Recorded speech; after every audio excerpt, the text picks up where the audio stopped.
At this point, everyone in the community knows that an updated version of Yakuza 0 is set to release in June. But there's a number of creative choices tied to this release that are causing various discussions to rise back to the surface. For the purposes of this specific video, I would like to focus on one such discussion, or rather, a reoccurring pattern whose continuous implementation had led to severe umbrage within a portion of the community. The prospect of narrative retcons. Normally, Yakuza is fairly consistent with the logic of its world, as well as the casualties that are tied to its unforgiving nature. But as of late, we've had more and more characters who were confirmed to have passed away in older entries return in different capacities. It should be noted that the elaboration that will follow will feature spoilers for Yakuza 3, 7, Infinite Wealth, and 0. So in the event you haven't played these games yet, I'd urge you to click away from this video for the time being. Back to the matter at hand, the release of Yakuza 7 saw the release of two characters who met their end during the events of Yakuza 3, those being Kashiwagi and Lau Ka Long. This trend was then continued via the return of Andre Richardson, another casualty of Yakuza 3, who'd now serve as a bartender in Infinite Wealth. Now, why am I bringing this up today, of all days? Well, as the newly unveiled director's cut of Yakuza 0 has shown us, this new release will feature brand new cutscenes, some of which are leading to speculation within the community that the trend of death retcons is continuing, most notably with the characters of Billiken, potentially the president of Toko Credit, as well as a bandaged individual who is currently believed to be Lee Wen-hai. Granted, we lack the context of when these specific additions are taking place within the grander scope of Zero's narrative, but by nature of the aforementioned trends from the newer games, a number of people have shown understandable concern. Realistically, Yakuza 0 features one of the most concisely written stories in the franchise, so the prospect of undoing a number of its definitive choices, like the passing of various characters, feels like an unnecessary risk. The act of fading has genuine weight to it. It's a reminder of how fragile life's journey truly is, and can serve as a permanent lesson to aspire someone to be better. Majima in Yakuza 0 is arguably the best example of this, particularly with how openly he states that the way people like Lee, Nishitani, and Sagawa lived, and some of which met their end, was what drove him to live his life as crazily as he could afterwards. Hence why the prospect of reviving any of them, even if Majima himself would be unaware of this turn of events, would be problematic.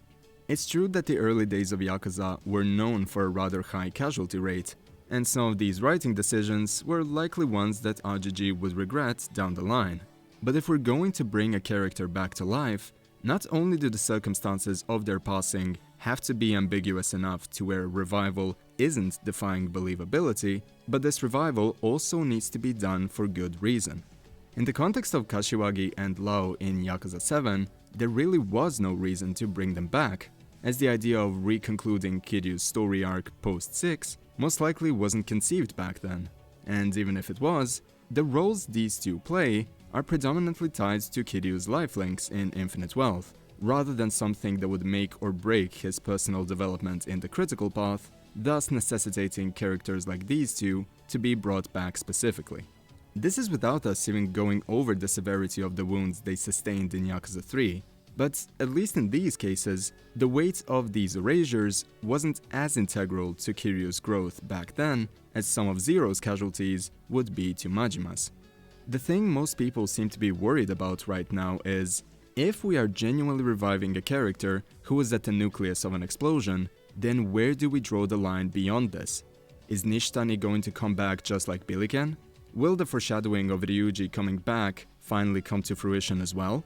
How many of these final moments can be undone before the act of fading loses the meaning it once held? I understand people who are only casually interested in Yakuza stating how the hardcore community is blowing these snippets way out of proportion.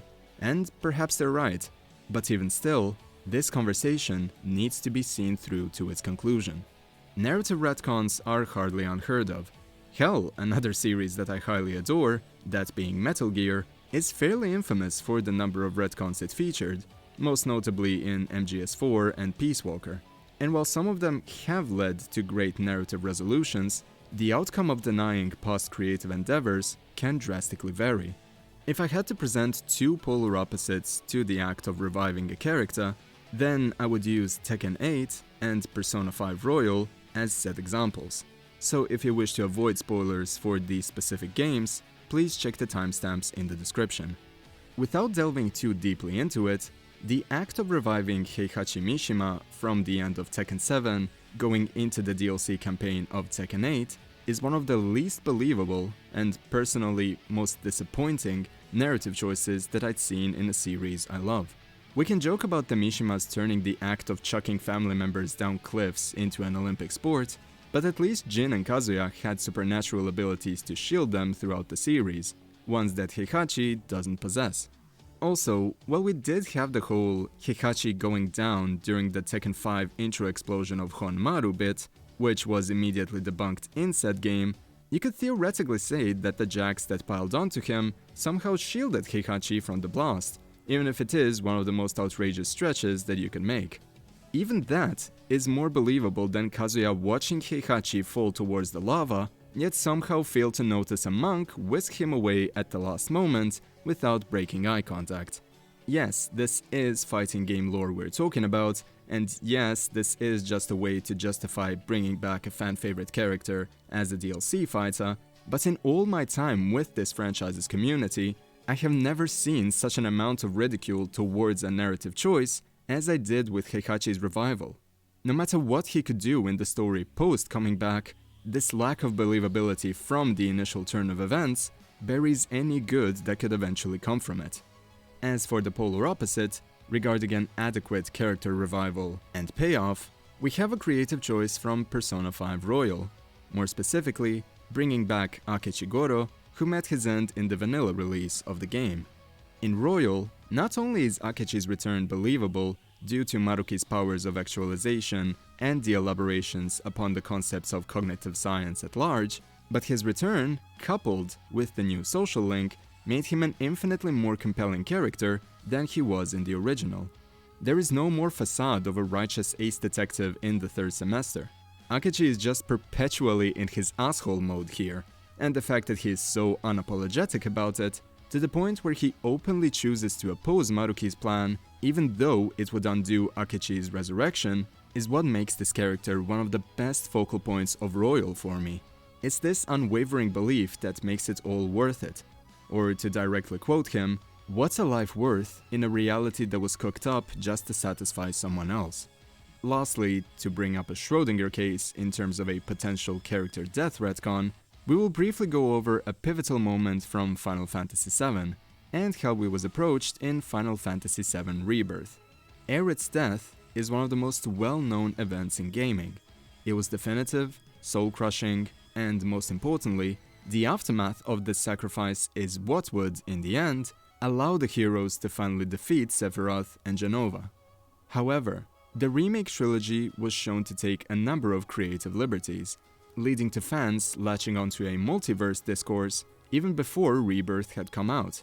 Speaking as a fan of both the original game and the remakes, I believe that the act of undoing the tragedy of Aerith's sacrifice would be to the story's detriment, even if we perceive these new games as an alternate continuity.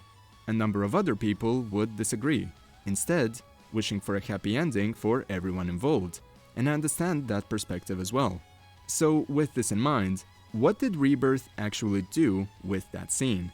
Well, they pulled a classic Schrödinger, as I said, so both sides of the debate seem to be comparably happy and unhappy about the ambivalent nature of this iconic scene. Whatever the team at Square decides to do in the third game, I believe that Aerith's fate will be the most heavily debated on subject once the last part of the trilogy drops, and this is where we can finally loop this discussion back to Yakuza. When you create characters that people latch onto, you will have a myriad of extreme opinions surround them. Some will love the tragedy of these characters' journeys and the sadness with which they may conclude. Others will condemn that choice, hoping that the struggles said characters lived through would conclude with a positive payoff, and something to communicate that everything they lived through was ultimately worth it. The struggle over whether or not we should say goodbye to a character has been increasingly apparent with this series, most notably with Kiryu himself, as I've gone over in my Yakuza 5 video.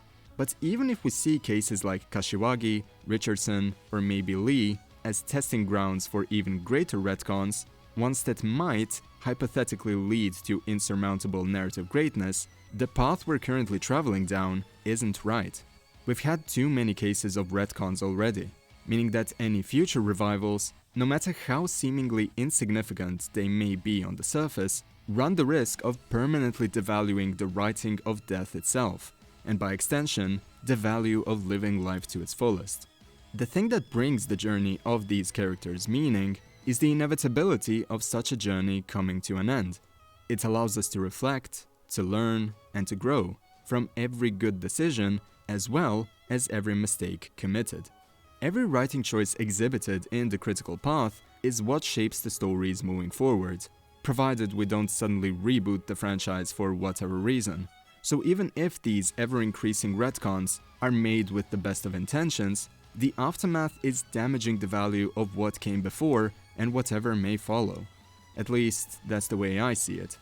It's no shock that I think highly of these games, meaning that I'll keep covering them as long as I find that there is something left to say. So if I see some concerning warning signs show up, I believe that such oddities need to be discussed openly.